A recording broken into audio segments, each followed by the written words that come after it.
Fortune tellers are being murdered in St. Paul, Minnesota. The agents are called to help, although their presence isn't as praiseworthy as is a local psychic celebrity.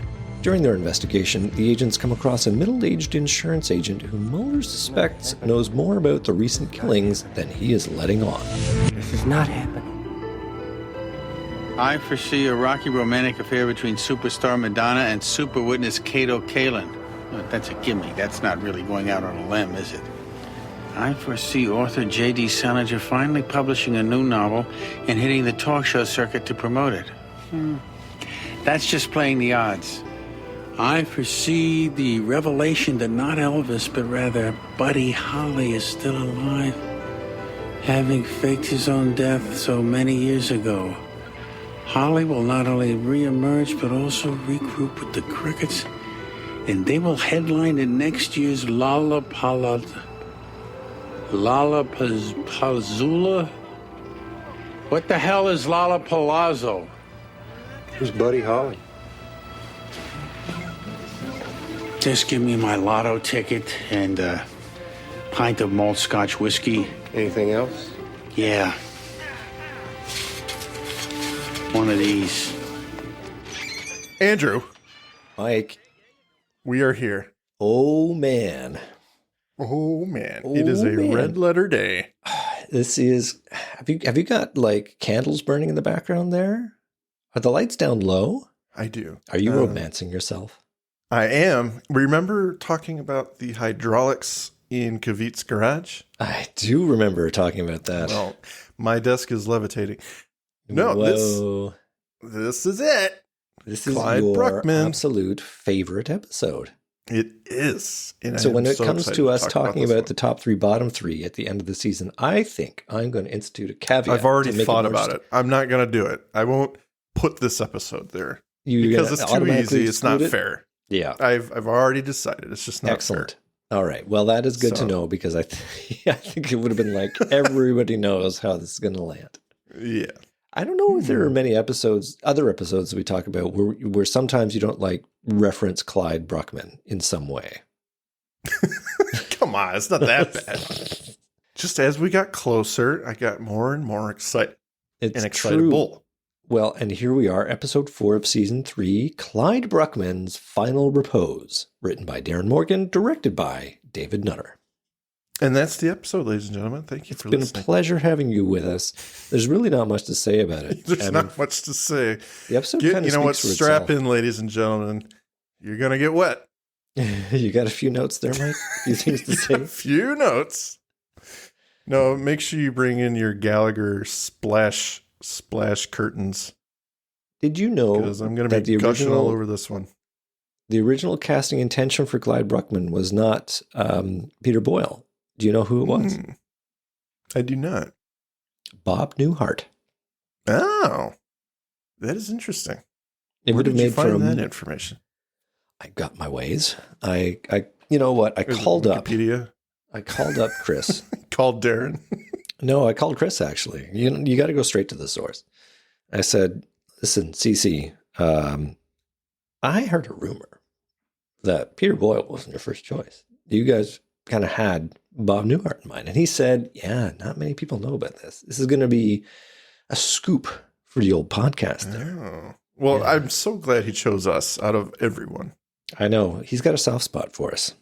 The unlikely Wisconsin and the Canadian working together, bringing the glory. Yeah. No, I think I Googled, That's cool. I Clyde did not Bruckman know came that. I did not do a whole lot of Googling on this. Well, you know everything already about this episode. No, so I why- don't. why I would didn't you know look- that. Yeah. I know the Couple of- important stuff. Like the couple of- episode is great.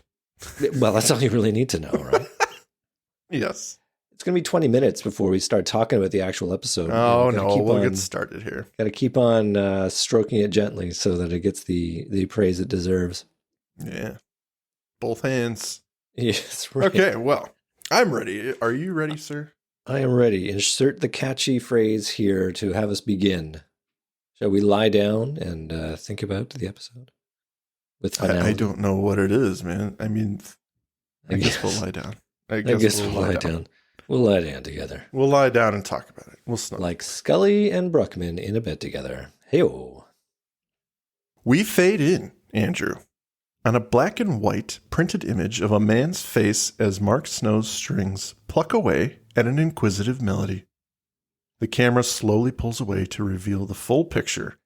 A man with animated characteristics, a local psychic named the Stupendous Yappy, and one hell of an eyebrow, if I have to say. Absolutely. A man is reading aloud the tabloid. I foresee.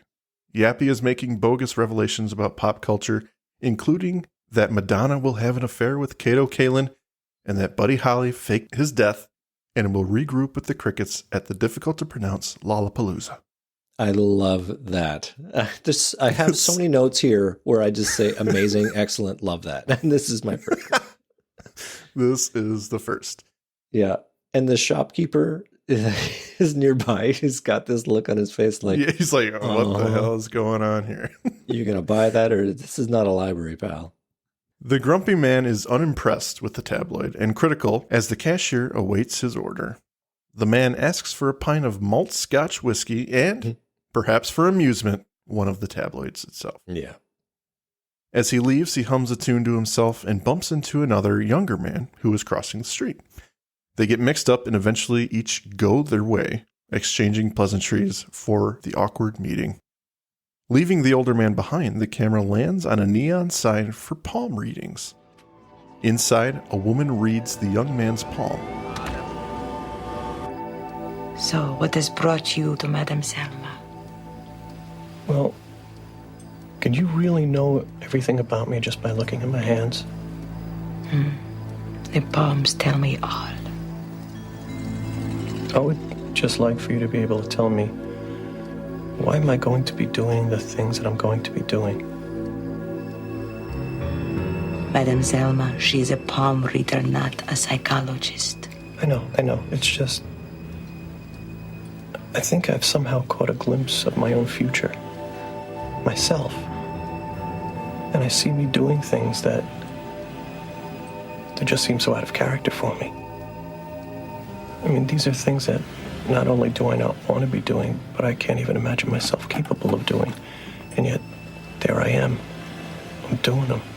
Mister, please, you're hurting me. I know. And I'm sorry. But you're a fortune teller. No. You should have seen this coming. Please.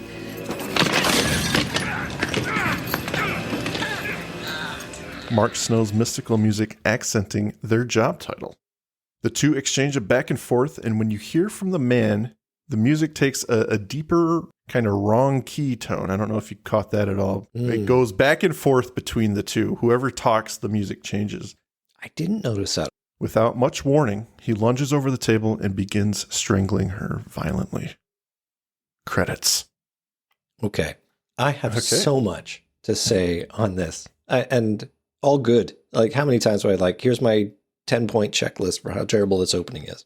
Right. But here, oh my God. First of all, this is one of those episodes where you see the killer from the beginning. And we're going to have that POV, we're going to have that multi-experience, which can work or it can be terrible. But in this case, I think it works. The line of him saying, "You're a fortune teller, you should have seen this coming." Oh man, That is just so iconic. She senses what he's about to say. He's like, "You're a fortune teller." No, you should have seen this coming. Oh, stab me with that line. But mostly Stu Charno playing the puppet. I mean, this role doesn't really work without someone who looks like him because he is so milk bread. He is so not your stereotypical serial killer, right? It is brilliant. Yeah. Very, very brilliant. Understated, very, I would say, mousy. He's quiet, kind of keeps to himself. Coming back on a crime scene, we're treated to bloody eyeballs and intestines lying on a lace tablecloth. Two detectives discuss the case. One talks about the eyes capturing the last image a victim sees, and the entrails are, well, they're just yuck. The inquisitive detective, Chavez, asks the lead if he really asked for help on this case, as the lead mentions the man is supposed to be an expert, although unorthodox. The bait and switch here. Yeah. Chavez saw him on TV, and the third detective chimes in saying he's spooky. As they begin to argue, Clyde, the lead, says, I don't care how big a kook he is as long as he gets us answers, but he's interrupted as Mulder enters the room, and again, Mark Snow's music accentuates the appropriate mysticism. To our surprise, Clyde asked who the hell Mulder is. He forgot he was coming on board. So who were they talking about? When Scully arrives, they introduce themselves. Mulder shoots down their theory that the killer is a Satanist, poking obvious holes. The agents have already composed a profile on the suspect. Anthropomancy is his motive. Mulder tells him it was once believed you could divine your future by vivisecting a human and studying their entrails. All of his victims so far are professional prognosticators, including this one, who read tea leaves. While Mulder is not convinced of Tasseography's accuracy, the leaves in the cup he's holding was telling the woman she was about to be murdered. So he kind of believes it, I guess. I guess he believes it, she believes it. I got to say this, before you get into Yappy, because, I mean, that's going to deserve time on itself. Yes. A couple things. I love that this is room 66. I don't know if you note that, but it's, totally on brand.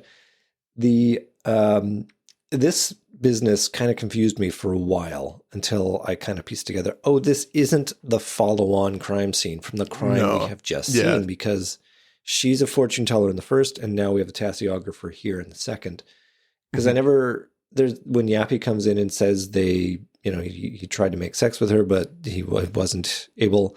I was like, but that didn't happen in the pre-credit scene. So what are you talking about? But then I got, it's different crime scenes. It's serial in the nature, and that's why it makes sense. Absolutely, sir. And they do a little bit of jumping around, and she is the pre-credits murder is the body that Bruckman discovers. Yeah. So just then, a man is ushered in by an officer. He has his coat over his shoulders with dark shades over his eyes. It's the stupendous Yappy, Andrew, from the tabloid. Oh my God. It's also David Duchovny's stand-in.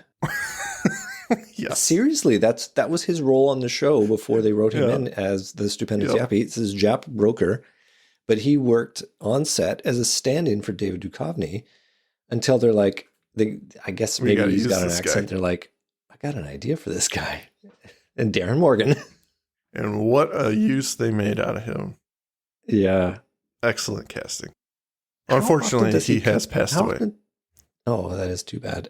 How often does he show up in the show? Like, how many Yappy? This is it. I think there's one other commercial I think we see. Well, he has a bit role in Jose Chung. Yeah, that's what I'm thinking. And then he shows up in Millennium. He gets an episode in Millennium. Oh man. Which is it figures that he'd be in Jose Chung because that's another Darin Morgan joint, but right. Okay, yeah. Well, that is a shame. I think Jose Chung is the last time we see him. Okay. Well, we'll be paying attention, listeners. Yes. A beautiful woman has accompanied him for the spectacle, and onlookers clamor for attention from Yappy. He signs an autograph and enters the room. Clyde and Havez greet him. Snatching his sunglasses from his face, Yappy arches his famous eyebrow. The beautiful woman removes his coat from his shoulders, and the police photographer snaps an unsolicited photo. Everyone is excited for him to be there, except for the agents who watch, unimpressed. Yappy silences the room quickly and begins describing detailed visions he's having. Maybe. Yappy, I appreciate you coming all the way down here. Quiet. Yes. Seeing visions. Visions of the killer. He does not feel like he's in control of his own life. Very important. That's why he kills. Yes. Can you see what he looks like?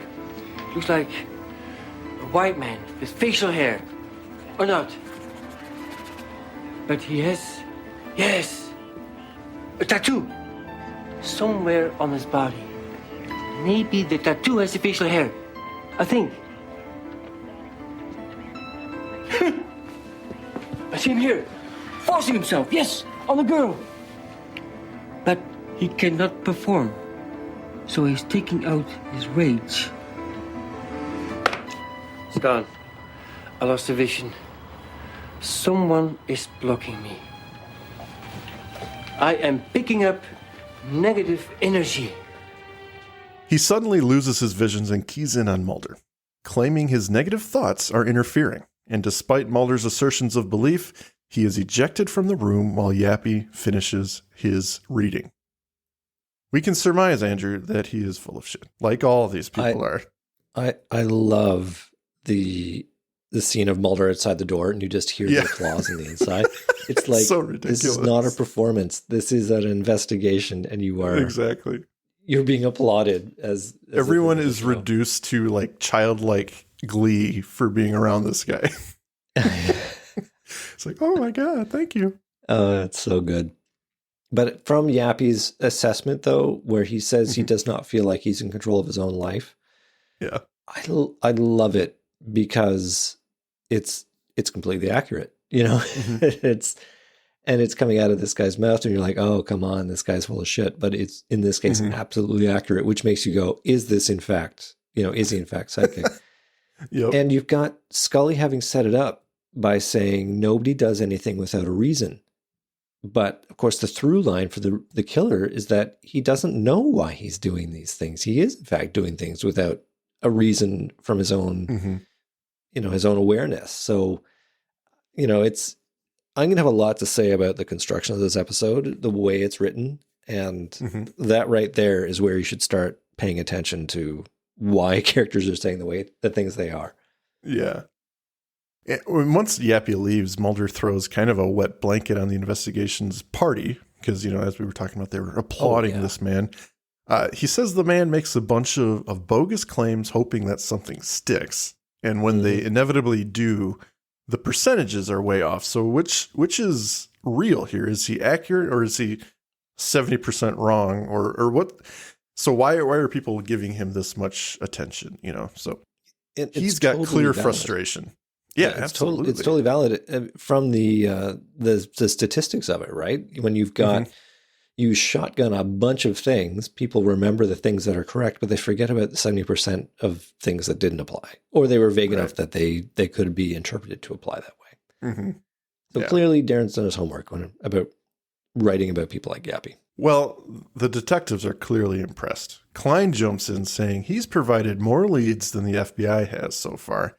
Now, if you don't mind, they have to put an APB out on a male 17 to 34 with or without a beard, maybe a tattoo, who is impotent.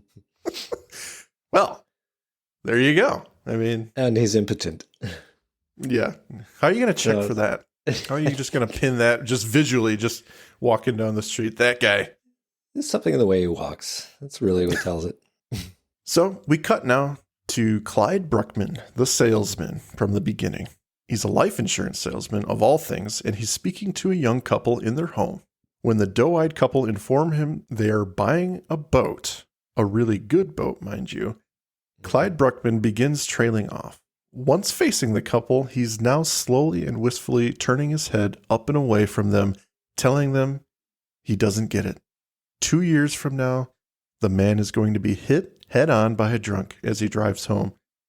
He gives some more disturbing and detailed descriptions of the incident, to which the man retorts, "You really need to work on your closing technique." With an unsuccessful sale, Clyde returns home to a modest apartment. I gotta say, though, do you think that this whole meeting is organized by the wife? Because, if he's hell set on buying the boat, why is Clyde even here? Yeah, I definitely think the wife had, come on, honey. We have to meet with this man. Let's just hear him out. Let's just hear him out. You can buy the boat later. That's right. Don't you want to provide for your wife and young baby girl? I want a boat. Honey, and God damn it, who could blame him? It's a good boat.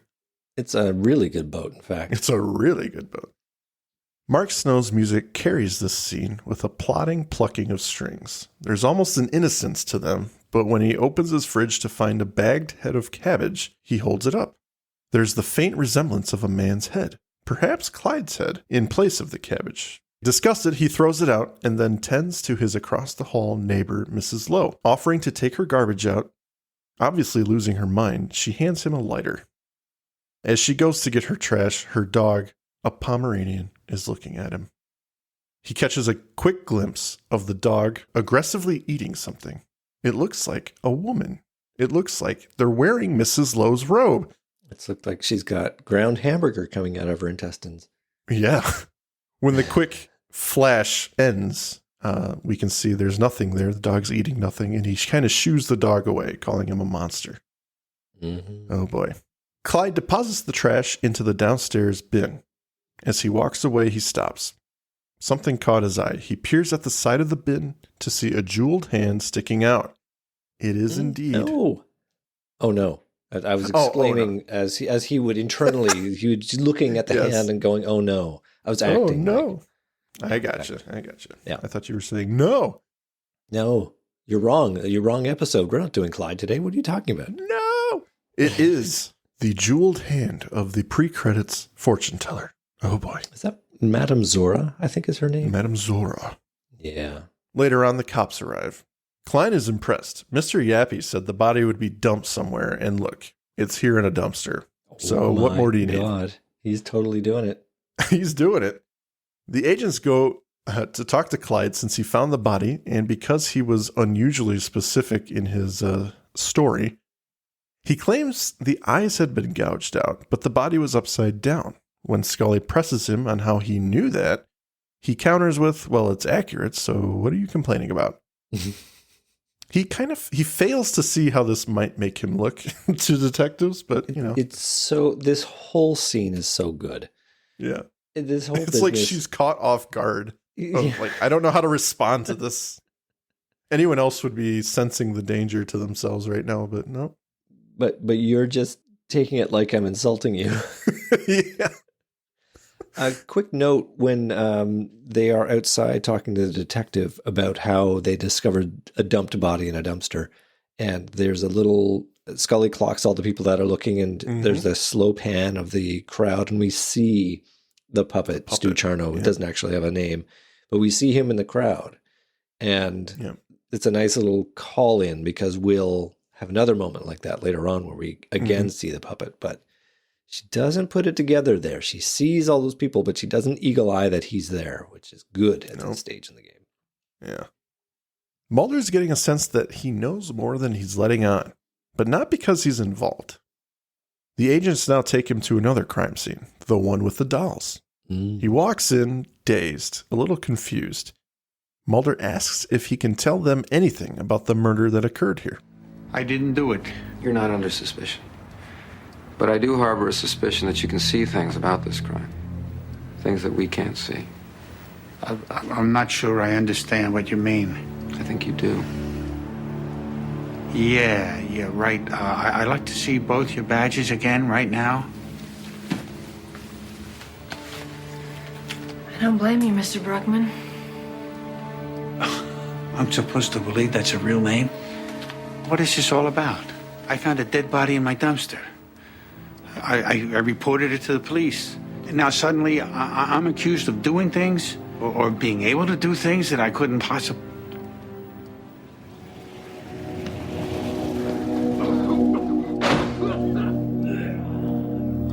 Pinch me. This guy's performing the same routine as the stupendous Yappy. He's just doing it in a different style. No, something told me, Scully. Something is telling me this guy's for real. Oh, so now you're psychic? The killer, he doesn't feel like he's in control of his own life. I mean, like, who is, am I right? But this guy, he truly believes it. He sees himself as some kind of a puppet. Can you describe him? Do you get a visual impression of him?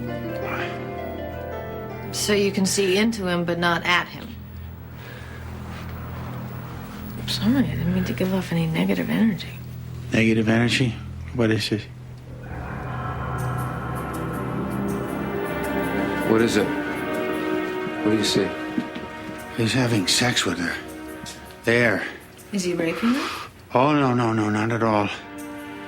In fact, she's instigating the whole thing. And what's wrong? Oh. Sometimes it just seems that everyone's having sex except for me.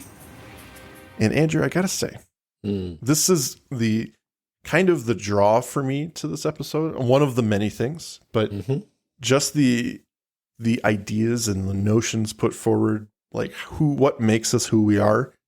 If you just sit with those things for a while, you can really go down some rabbit holes.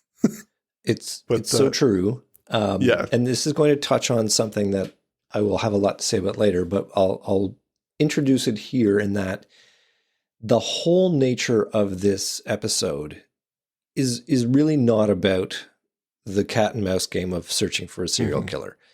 It is about the characters being written, about seeing the writer at work, because there's so much in this episode which only makes sense if it's like you realize it has been written by a person. In sort of well done scripted TV and movies or whatever, you don't see that writer's hand at work. It just flows and you go along with it because you know it makes sense to you. Everything works the way it's supposed to work. But when you have incredible coincidences, then you just have to go, well, I guess I'm going to buy it because that's just the story that's being presented to me. But then you sort of get the hint, oh, wait, there's a writer here which decided to make that decision. And here we have characters calling it out. Why do why do people do the things that they do? And so he's like extending this notion and really drawing it out. And the moment where he says, did this woman just look at a doll and think, that's it, dolls? You know, it's so perfect. You're absolutely right that this is one of the great things about this episode and his monologue here where he goes into detail about why people do the things that they do is the nutshell of it. You know, it is the emotional heart of it. And we'll see it a lot more as we go on, but this is a good example of it. Yeah. Absolutely. So as Clyde scans the dolls, he comes across one with a bloody and bruised face. He picks it up.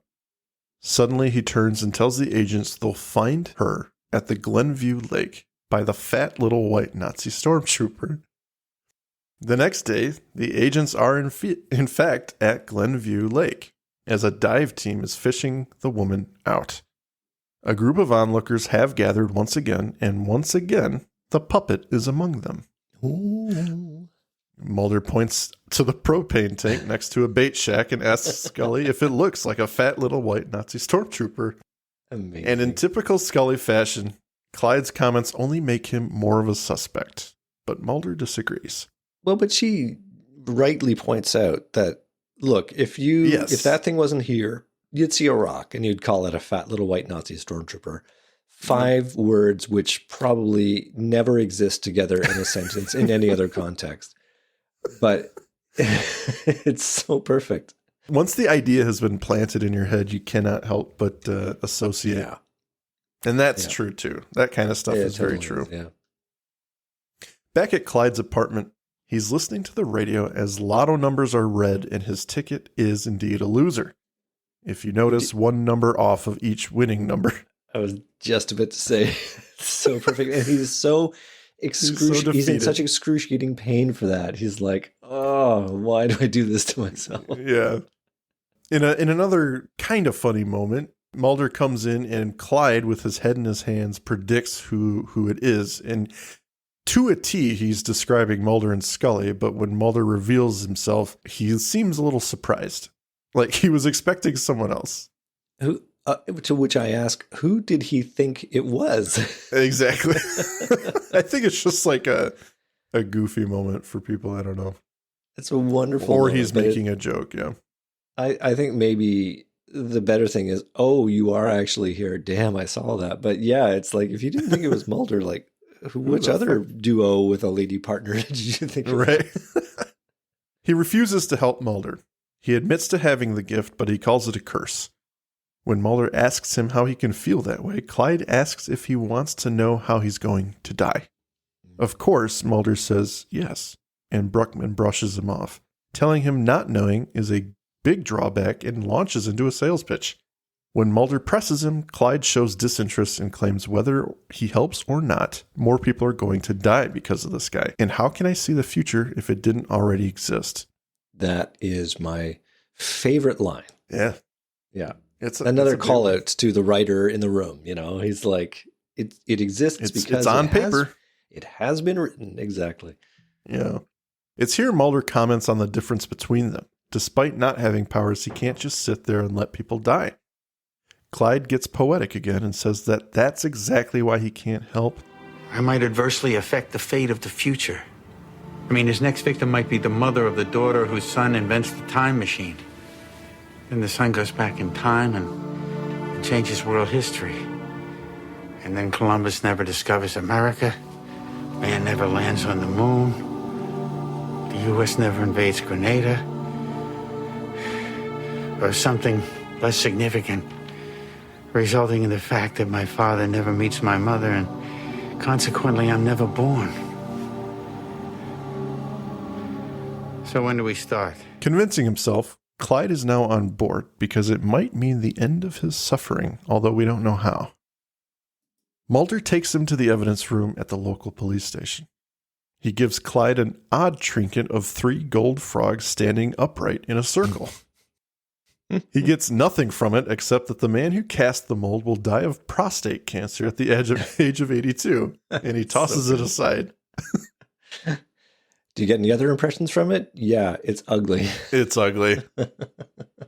Scully comes in. She sees Mulder in the room with Bruckman. Mulder has his head on the table in utter defeat. He's convinced that Bruckman has one very specific ability to see how people are going to die, but other than that, he can't offer any information. Bruckman then perks up holding a piece of blue fabric. It's yours. It's from your New York Knicks t-shirt. A cute homage to Beyond the Sea. Oh, perfect. Darin Morgan's favorite episode. Yep. Scully brings in a plastic key tag pulled from one of the victims' bodies. They trace the manufacturer to Uranus Unlimited, who provide market strategies based on astrological forecasts. That sounds top-notch, Andrew. I'm sure it is. Probably a thing, which is wild. That is wild. The company is owned by, and Bruckman cuts her off, Claude Dukenfield, age 43. He gives the address and his gross income. The information is dead on, and the agents are momentarily impressed. Is Scully a believer, Andrew? Well, it doesn't matter, because he only knows the information because he happened to sell him a life insurance policy a couple months ago. What a coincidence. Yeah. Can't question him because he has also been murdered. Worth noting that a lot of the character names, including Claude Dukenfeld, are related to Buster Keaton in some way. Dukenfeld was... Well, I do know that the detectives Clyde and Havez were taken from other film crew from the period. Eddie Klein was the director of several Buster Keaton comedies, and Jean C. Havez was a silent movie writer. And Dukenfeld is also somewhere in that world, and I don't have that note handy. So what you're saying is Darin Morgan is just rubbing our noses in how witty he is. He's a hack and a fraud and has nothing to He's a hack and a fraud. No new ideas. No, that's right. It's great. The trio are now in a car. Mulder is dying to know more info on how Clyde does what he does, but he doesn't know. By the end of the scene, Clyde is a little put off by Mulder and tells him, there are worse ways to go, but he cannot think of a more undignified way than autoerotic asphyxiation. And it's here Mulder gets that defensive. Just drops out of nowhere. Excuse me? Why are you telling me that? Yeah. No reason. No reason. Sorry, before you get over to this, I just love the framing of Mulder's little head poking out between Clyde and Scully. Why are you telling me that? It's so good. So they pull over into the woods and begin searching the area. Clyde cannot tell them the exact spot they're looking for. As the three walk looking for a dead body, they talk. This is probably my favorite scene. Do you remember the first time you foresaw someone's death? 1959. What happened in 1959? Buddy Holly's plane crashed. You prognosticated Buddy Holly's death? Oh, God, no. Why would I want to do that? But I did have a ticket to see him perform the next night. Actually, I was a bigger fan of the Big Bopper than Buddy Holly. Chantilly Lace, that was the song. I'm not following. The Big Bopper was not supposed to be on the plane with Buddy Holly. He won the seat from somebody else by flipping a coin for it. I'm still not following. Imagine all the things that had to occur, not only in his life, but in everybody else's, to arrange it so that on that particular night, the Big Bopper would be in a position to live or die, depending on a flipping coin. I cannot tell you the rabbit hole that sent me down as a young person, but it's absolutely that type of thinking that really draws me to this episode. Well, again, it is another example of, massive coincidence can work, it certainly worked in this episode, and you could make a show where you emulate those events, and that would just be tragic. You flip the coin, you got the seat on the plane, and the plane crashed and you died, and that would be tragedy. But it would all come back to, okay, the writer chose to write it that way, and the events happen because of a coincidence. And what he is talking about, what Clyde is talking about in this monologue, is how everything in life is coincidence. It's just a matter of how big or how small when you sort of zoom out from it. Yeah. The coincidence in this respect is how many things had to be lined up so perfectly.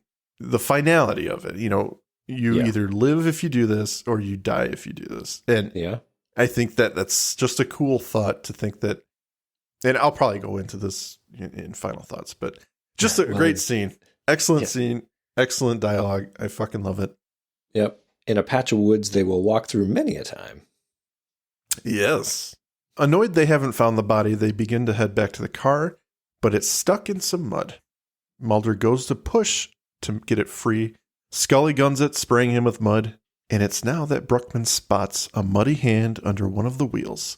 He led them directly to the body, Andrew. Yeah. It's so good, in fact, that irony of driving to the spot, only to find out that it was there the whole time. And they did this whole walkabout for nothing. It's really nice. Yep. Bruckman examines a thread. Something possibly left from the killer. He's confused. Doesn't the FBI have a department to investigate this stuff? And Scully is all too happy to agree with that sentiment. In fact, we do. Yes, we do. Yeah. Mulder's hoping he can provide any information to avoid long waits because they already sent a sample like this to the lab and it has not yet come back. So unfortunately, Clyde cannot provide any answers. And when he gets defiant again, Mulder convinces him to continue by saying he's desperate for some insurance. Sniffing a sail, Bruckman gets excited, but Mulder waves the thread back in his face. Tit for tat, sir. Tit for tat. I do like Clyde saying, well, all I got is more insight into his character, which I know you hate. Which I know you hate. The beauty of those self-referential lines, like the episode making fun of itself. And it can only do that because of the way he's written it. So perfect. And of course, we get to this bait and switch of him revealing the letter. It's like he makes this big deal of sniffing the piece of lace, and then he comes up with all this Johnny Carson. Yeah, it's so good. The killer. I'm sure you wanted to go on to describe that. Oh, you're good. So Clyde cannot tell them where it's from, but the killer is going to kill more people soon. He thinks he's a psychic, but Clyde hopes not. He's seen some of the things he's seen, including a vision of Mulder.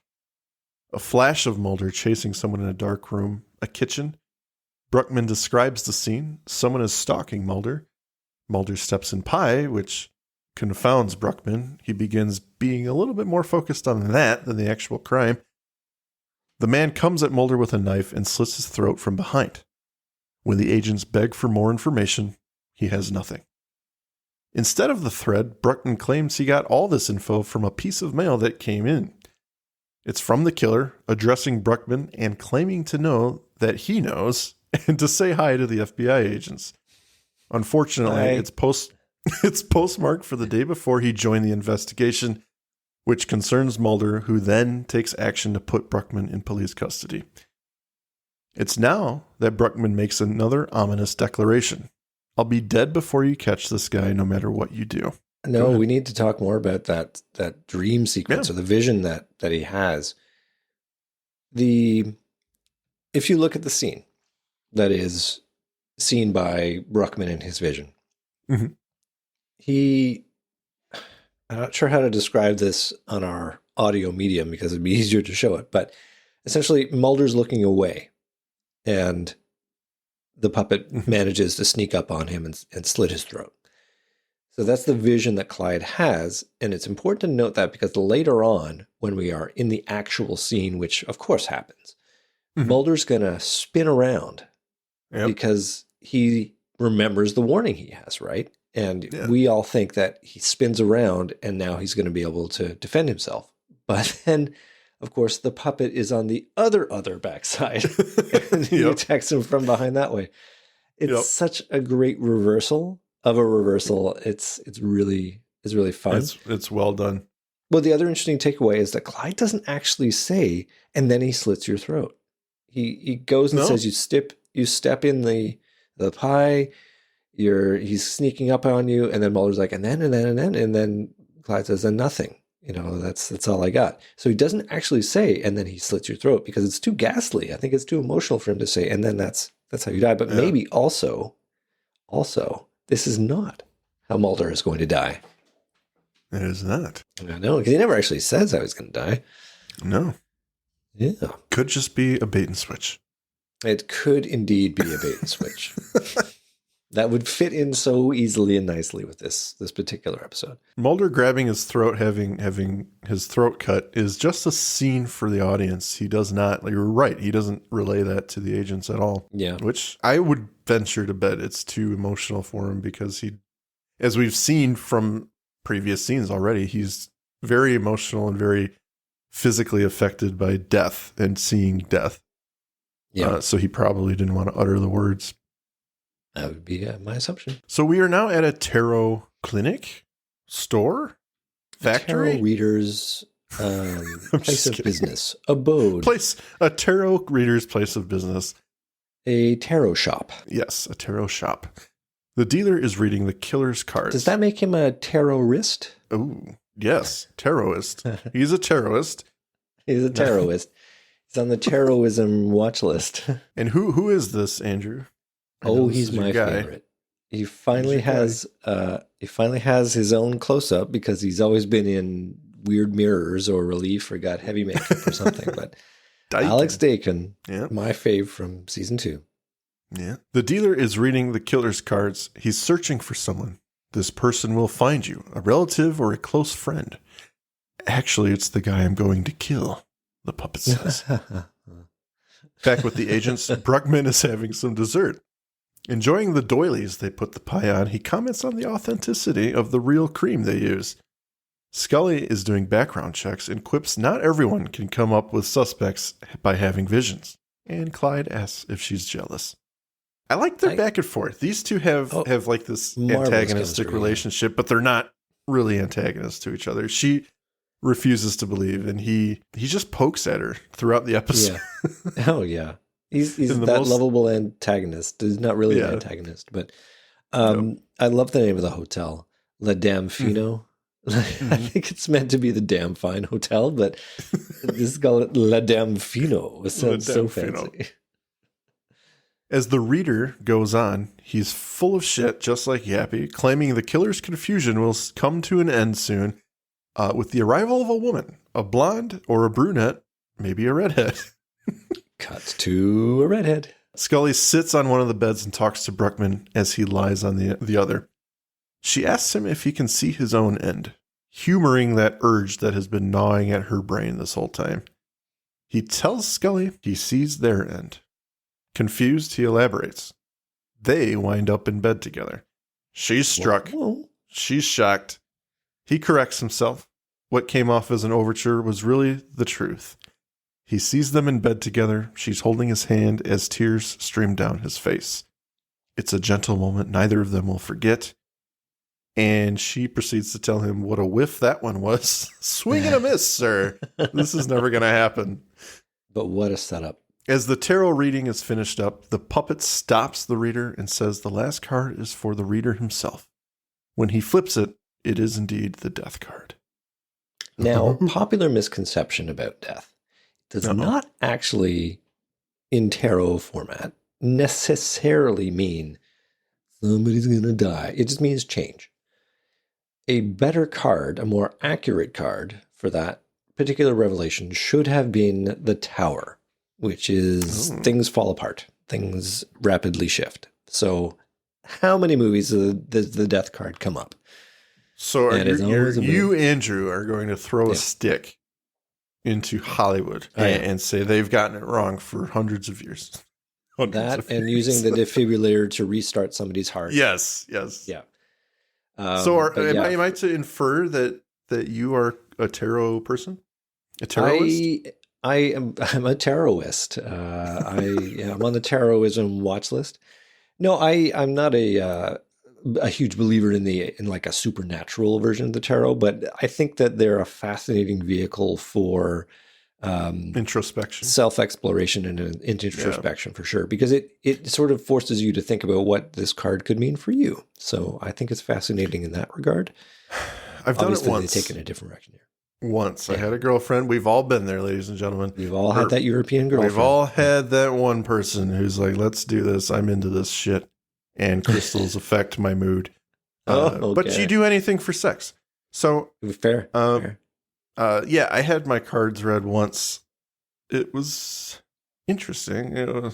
Obviously I haven't been back to it, but it was an experience I think we all need to have, I guess, at least once. I absolutely agree. I think it's just anything that gets you thinking outside of your normal box is a good thing. And I think that's what they're there for. And I'm just joking around. I did think it was fun. No. It was interesting, but it's not something like you. I don't think I put a lot of stock into that stuff because it's more about interpretation. It's what does this mean to you? And that precisely goes along with the stupendous Yappy, right? Like interpretation of what he's saying and all this and how it relates to you and how you're going to jigsaw these nuggets of information to make them work, kind of. This is along the same line.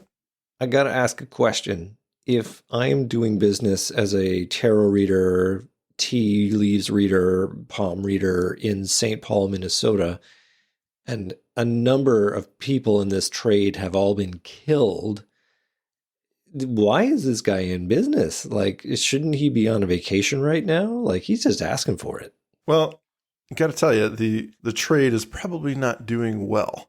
So he's got to work when he's got to work. And despite the murders, he's like, well, you know what? I got to take that risk because got to pay the bill. Tarot puts bread on my table. I can't ignore the tarot. I got a demanding public. Yep, fair. Yep. It is now that Scully and Bruckman are playing poker.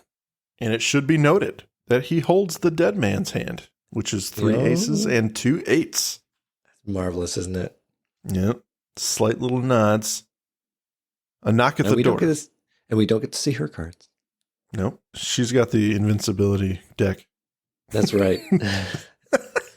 He folds. He's like, oh, I don't have it. Another one for you. Another one for you. We're playing strip poker, right? Yep. Nice. So there's a knock at the door. She gets up and halts for a moment, turns back. Her curiosity has bested her, Andrew.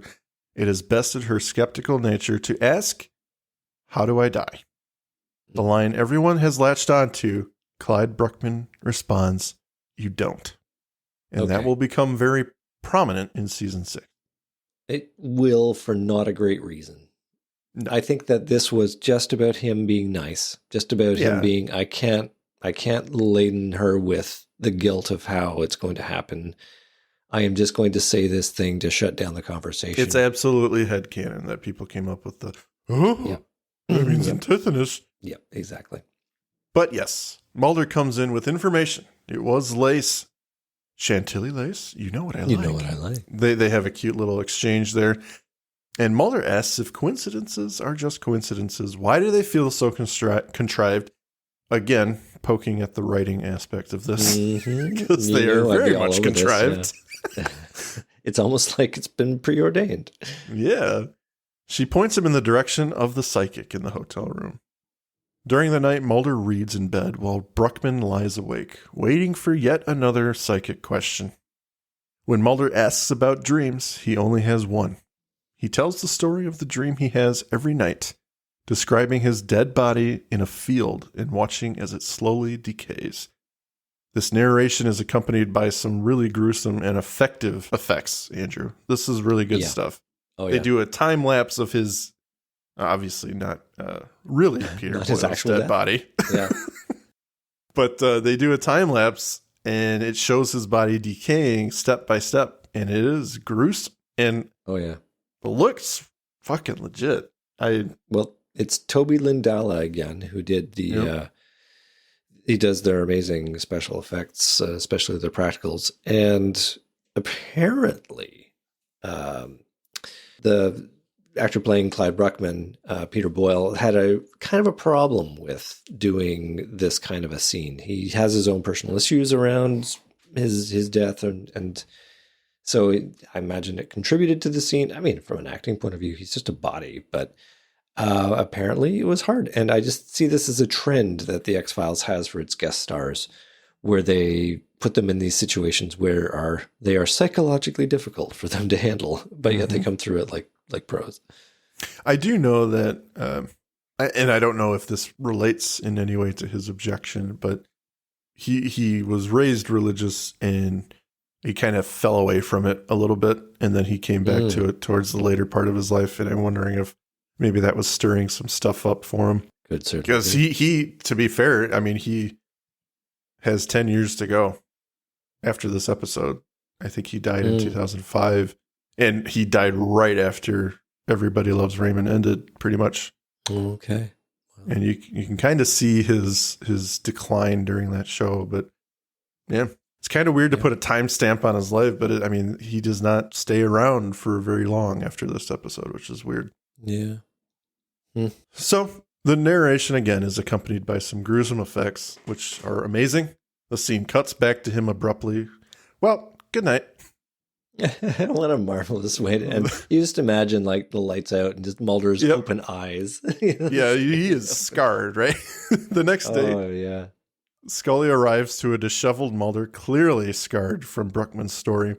He expresses frustration with him, and she tells him that she's actually becoming more sympathetic to him because he's lost all the joy in his life. As they walk down the hall, she passes a bellhop, nearly running into him.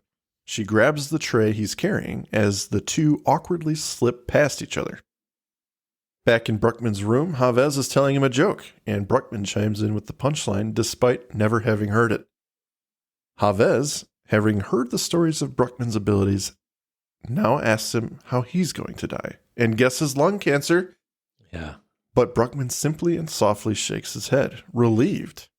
Chavez pats himself down for another cigarette immediately. Of course, the obvious thing would be, just tell me how I die, as opposed to offering. But I guess it speaks to his character. Like, he's worried that the smoking is a bad habit. Maybe he'll die some other way if it's not lung cancer. If it's not lung cancer, it's got to be something else, and it's got to be far down the road, right? In which case, I am totally fine to have this cigarette, and I am doing that thing. Yeah. Bruckman offers him a light with Mrs. Lowe's cigarette lighter, and then he studies it. Chavez makes for the restroom, telling Bruckman not to open the door for anybody. Bruckman realizes something while staring at the lighter, and he mutters, "Oh God." A knock at the door. Bruckman opens the door, and the puppet enters with the tray. Bruckman gives him the bill. He looks at it and then back at Bruckman. As if they both sense each other, they look at each other. The puppet smiles at him and then walks towards him, picking up the knife. The two men exchange disbelief at the situation that has led them here. "They brought you right to me," he exclaims. After commenting on the likelihood of the scenario, the puppet asks why he does the things he does. Bruckman's response is simple: because you're a homicidal maniac. And now it all makes sense to the man, who then changes his demeanor and moves to attack Bruckman, but he halts him. "You don't kill me now." "Why not?" "How should I know?"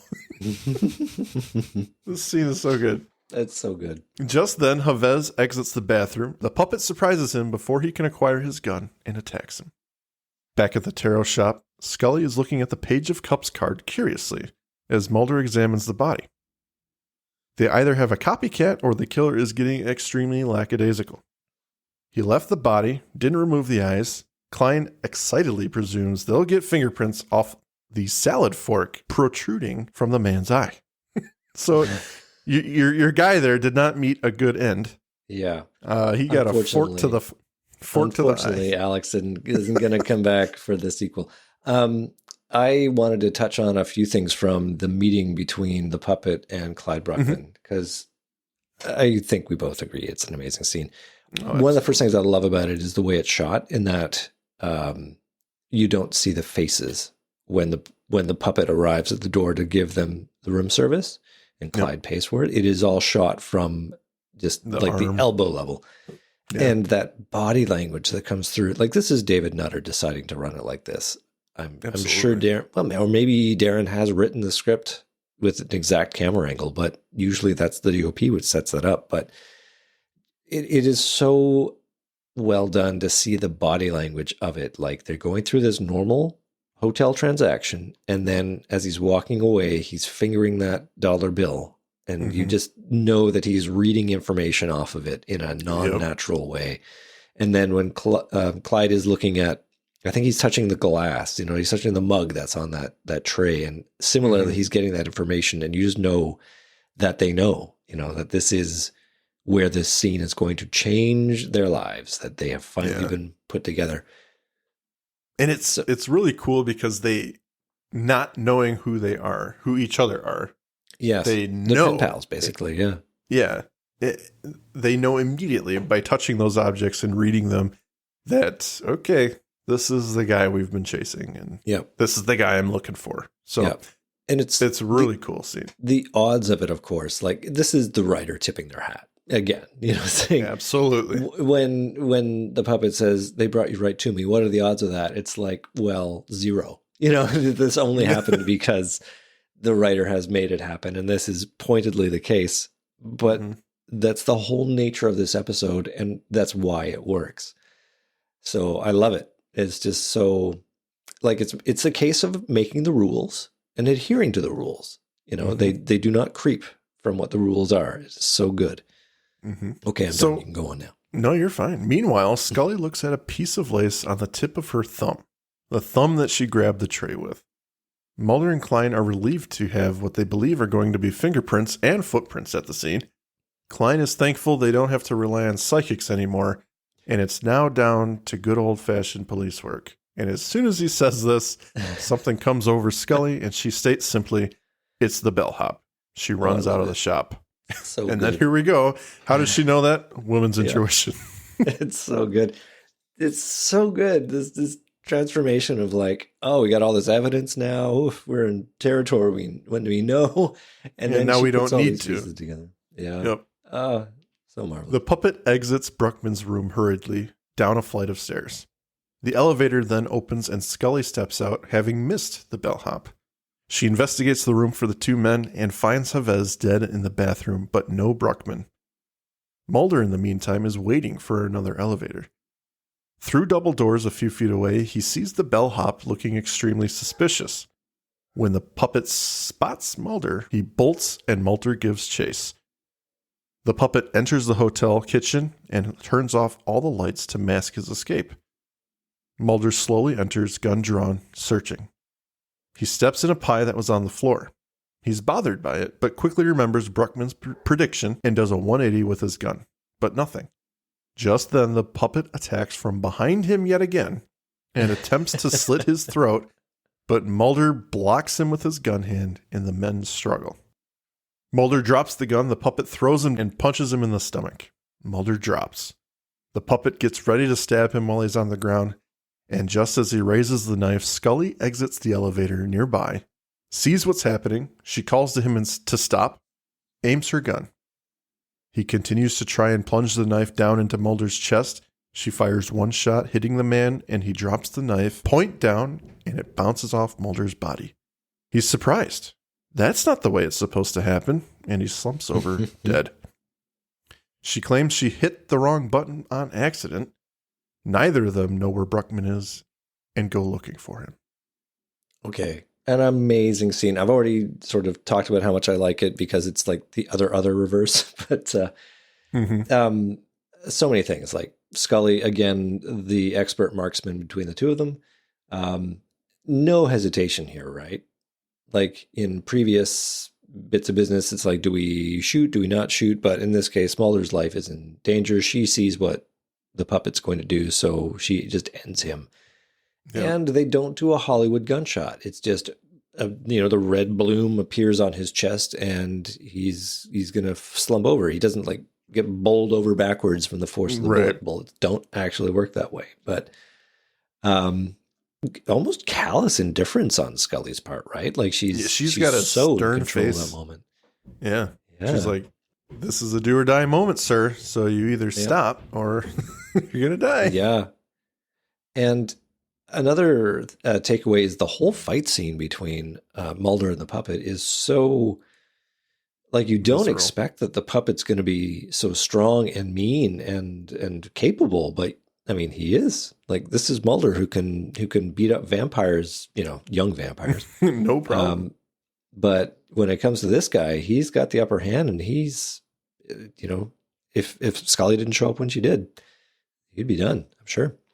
But yes, his death, then, it's not the way it's supposed to happen. Again, that's the writer, saying it should have gone this way. How did it happen this way? Well, it's because Scully's got plot armor. Yeah. Again, a brilliant move to bait and switch the plot on itself. Again. Yeah. Back at the apartment, they find Mrs. Lowe's dog outside her door. There's a note. To Miss Scully, my neighbor passed away last night. Please see that the remains of her remains are taken care of. Would you like a dog?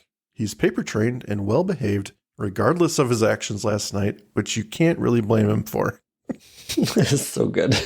One last laugh from Clyde, right? And this is going to be Queequeg, right? The Scully's dog for the rest of the season. Yeah. Inside Bruckman's apartment, the agents slowly enter to find Bruckman on his bed with a bag around his head and an empty bottle of pills in his hand. Scully sits next to him gently, grabbing his hand. She looks at his face underneath the plastic, and what looks like condensation streams down his cheek. Is it a tear, like he predicted, Andrew? Or is it just condensation? I'll tell you what it is. It's a fucking powerful moment is what it is. Yeah, I got shivers when I watch that. I always get shivers when I watch that scene. Absolutely. It's tough. So good. You feel bad. Awful for this man, right? Because he took his own life because he was so unhappy, right? Well, okay. That begs the question. Why did he take his life? I mean, I can only take him at what he says, right? The face value of what is tormenting him is this power that he's got. And the fact that he can't go anywhere or touch anything without getting a reading he doesn't want. And he is so disturbed and distraught by death that his only avenue to him is this escape, his death. I would agree with you. I think we're ascribing realism to a plot which is clearly calculated. Oh, absolutely. That he shall end this way. But I mean, the counter argument to what you're saying is he's been doing this for 50 odd years. He's been having these visions for 50 odd years. Why now does he decide to kill himself? Because the cameras are rolling, sir. Yeah, because the cameras are rolling, and it's now or never. He's got the hottest red chick he's going to find is here now. So, like, if you're going to have your vision come to full fruition, now is the time.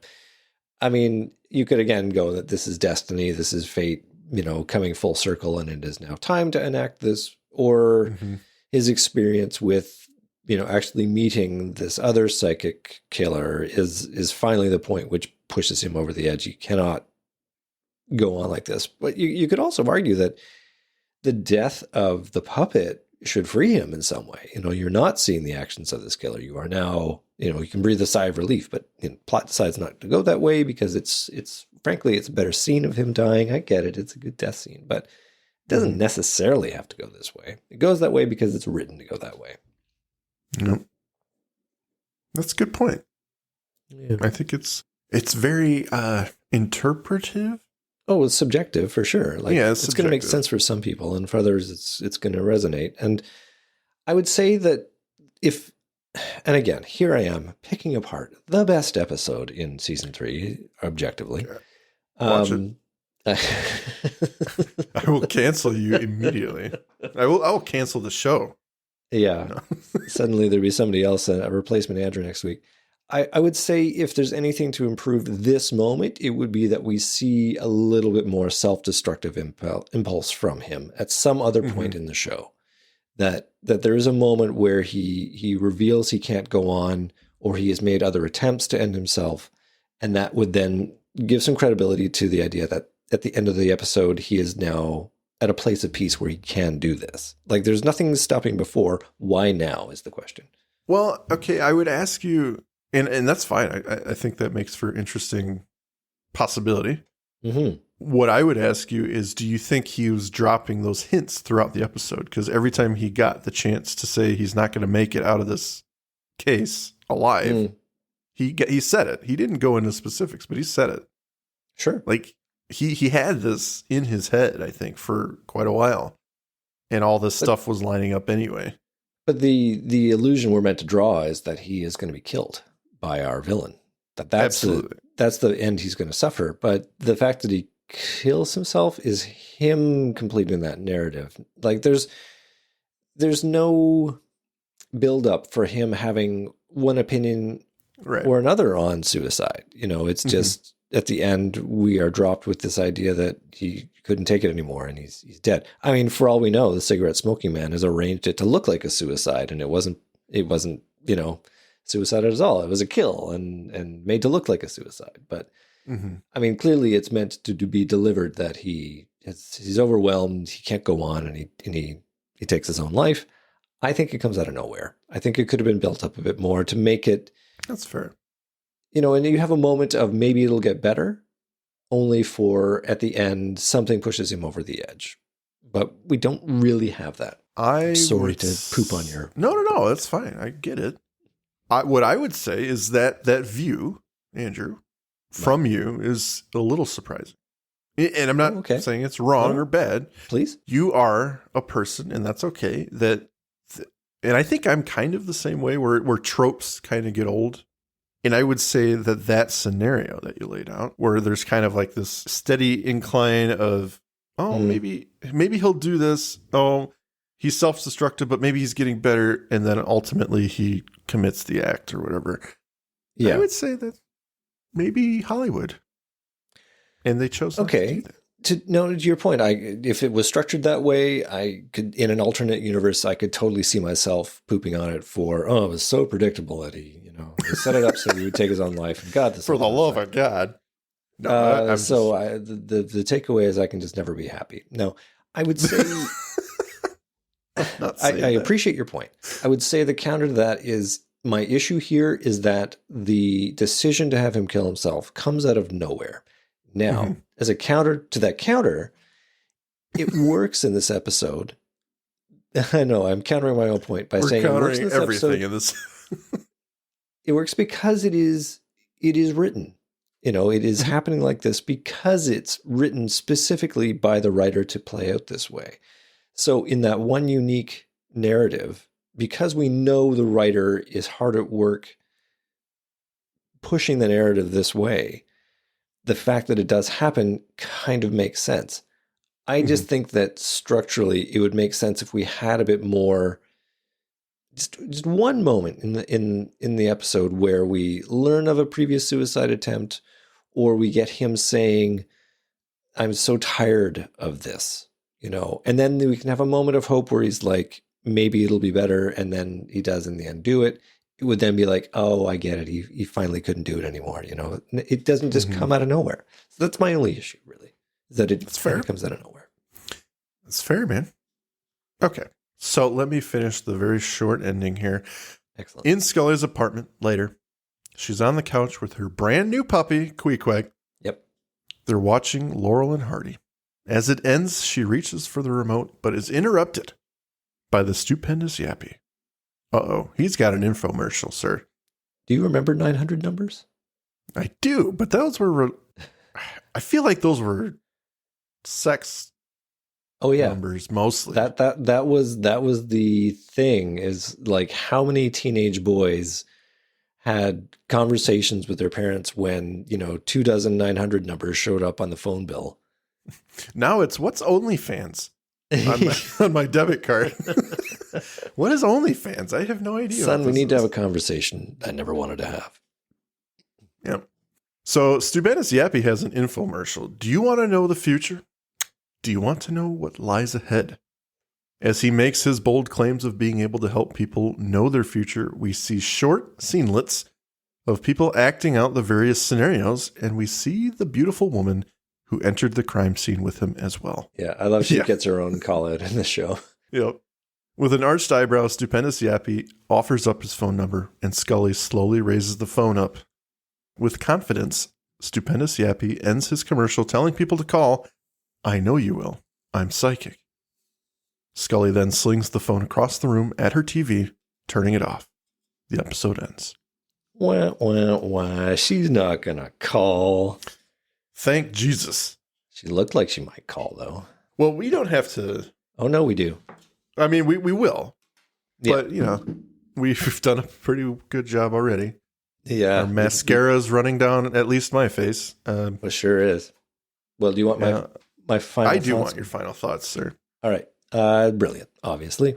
But why, Mike? Why? Why is it brilliant? Why? All scripts have the invisible hand of the writer at work, and the really good ones make a plot so believable that you don't see the fabrication happening. Actions taken by characters, things that they say and do, they just make sense because they're written in a believable way. When a coincidence happens in a script, it can very easily break the immersion you have as a viewer because you think, wait, that probably wouldn't happen. In the same way as when a character you think you know says something out of character. Again, immersion breaking. For Clyde Bruckman's final Repose, the plot is so completely transparent that it looks like an exercise in the writer tipping their hand. The characters almost call out the fact that they are being written to do the things that they do. The killer doesn't feel like they are in control of their own actions. Well, he's not, because the writer has directed that he kills, not that he has any animus of his own. So when Clyde tells the puppet he kills because he's a homicidal maniac, that may be the only, one of the only weakest parts of the show, because that's not the real truth. The killer is killing because he's been written to kill that way. But strength of our actors, strength of the script, the excellence with which the story is told, it makes it completely forgivable. A truly unique story with so many good moments. It's earned its place in so many reviewers' best of lists. Exclamation I don't think I could say it any better, sir. I mean, I'm not going to spend much time here. The episode is great. It is single-handedly, possibly the best television I think I've ever seen. And I don't say that as a fan of the X-Files. I say that as a fan of writing. Right? It's so good. And it's self-referential, and it's intelligent, and it makes you think, and it's gripping. Like this when I first saw this, I was moved in a way that I don't think I'd been moved. And it's a fucking TV show. I know. I still get the same enjoyment out of it every time I watch it, because I remember thinking about the rabbit hole I went down with thinking about how we live in this world, and do we really have agency? We are reactive creatures. We have this idea of free will, but aren't we really just reaction to our surrounding stimuli, right? Everything we do is affected by the world around us. So it just got me going at a young age, and I still feel it all the time. I don't know, that story of The Big Bopper just really got me going, and I love it. Peter Boyle does a fantastic job at playing someone who's he's living his day to day, but he is just blah. Nothing really means anything to him. He gets pleasure out of small things, but it's really bringing him no joy in life. And you feel for him in a very real way by the end of the episode, especially with how it ends. Oh, that scene. Man, that scene is the icing on the cake. It's just like... Again, probably a case of having an idea of how the episode ends and working it backwards from there.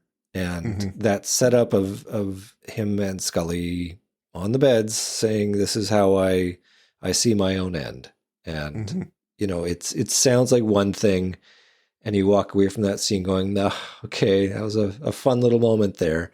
And then when it happens later and it's revealed to be something else, it is so heartbreaking. And it sends a chill up my spine. It's so good. And I'm glad they don't call back to it. Like, oh, is this what he meant?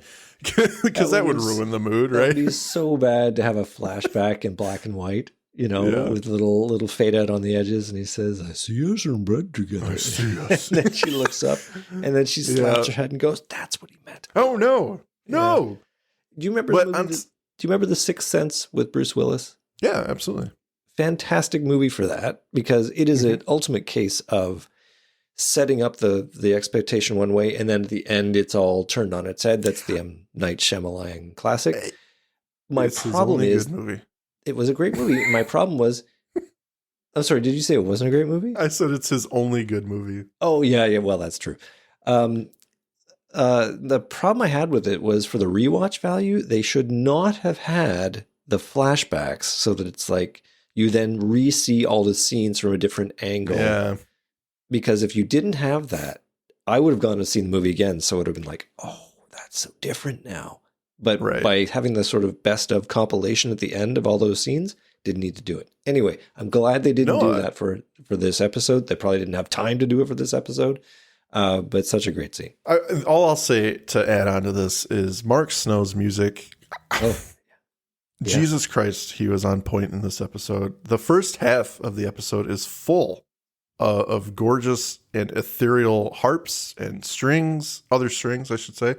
Mm-hmm. He captures the mood of the episode, which is, to be fair, a little serious of an episode, but it's poking fun, in typical Darin Morgan fashion. He's turning the X-Files on its head, but not so blatantly as some other episodes. And the mood of the episode is captured, and there's seriousness to the music, but it also plays into that really corny mysticism of the case. And every time, like in the beginning, like I was saying, when the fortune teller speaks, there's jingles and jangles. And then when the killer speaks, there's a very ominous piano hitting keys that are off note or off key. And then when Mulder enters the crime scene for the first time, and they don't recognize him, he gets this really ethereal harp going on, and it's like, the whole episode is surrounded by this idea of otherworldly powers and seeing the future, and the music just captures that idea for me. Absolutely. And he does so good in this episode, and I could listen to the music of this episode over and over if I ever had it. Just the music. So good. But well, and funny you should say that it's got that comic element to it. I think originally he was tasked to make the scary episode. Like the episode preceding this is DPO, and it was legitimately had some suspenseful moments, but it certainly didn't have the comedy in this one. I don't think he can do absolutely scary. Like it's tough for him. I'm looking at his list of episodes that he wrote. Like The Host has scary, Blood has scary, but after that, like he leans heavy into the comedy for Humbug, Clyde Bruckman, Jose Chung, and War of the Cockroaches are all, they've got suspenseful moments, but they're all funny. And I think that's just who he is, in the sense that he is an excellent, excellent writer. And he can probably do serious writing just as well, but I don't know that I'll never know that, because everything he does, even in Millennium, is a joke, Yeah. But life has its funny moments, right? So he feels the need to tap into that. And he's also like I wouldn't say anti-establishment dude, but the way he writes is like anti whatever show I'm working on. So he's trying to bring the show down in a way to just kind of turn the knife a little bit, just kind of test the boundaries a little bit. He did that with Humbug, and it paid off. And it allowed the show to grow and adapt and be more than it was. I think that's kind of his thing. He likes to test boundaries, and he does it very well. Absolutely. I mean, he's written some of our favorite episodes, so I mean, no surprise. And we get a couple more this season, which is great. I'm looking forward to those. Yeah. Well, Andrew, I think that's the show. I think it is time to lay Clyde Bruckman to rest. I am so happy to have done this. Field of tulips, so he can decompose over the course of a night, having been reviewed and enjoyed by everybody, including us. Yeah. Well, if you would like to say goodbye, sir, please do so. Goodbye, sir. Please do goodbye, so. Sir. Thank you for listening to today's episode. If you liked what you heard, please rate and review on your podcast app of choice. Andrew and I would be eternally grateful to you fine people for helping us expand and get the word out. Also, we've got a killer group on Facebook. Feel free to join in on the discussion at facebook.com/groups/thisisnothappeningpod and become an official member of the syndicate. We do polls and we have questions for every episode to give you guys the opportunity to chime in and possibly let your voice be heard on our recordings. And please join us on our new Twitter at tinhxfilespod, no dash, to stay up to date on everything, moment to moment. Thank you, and remember, don't stop swimming.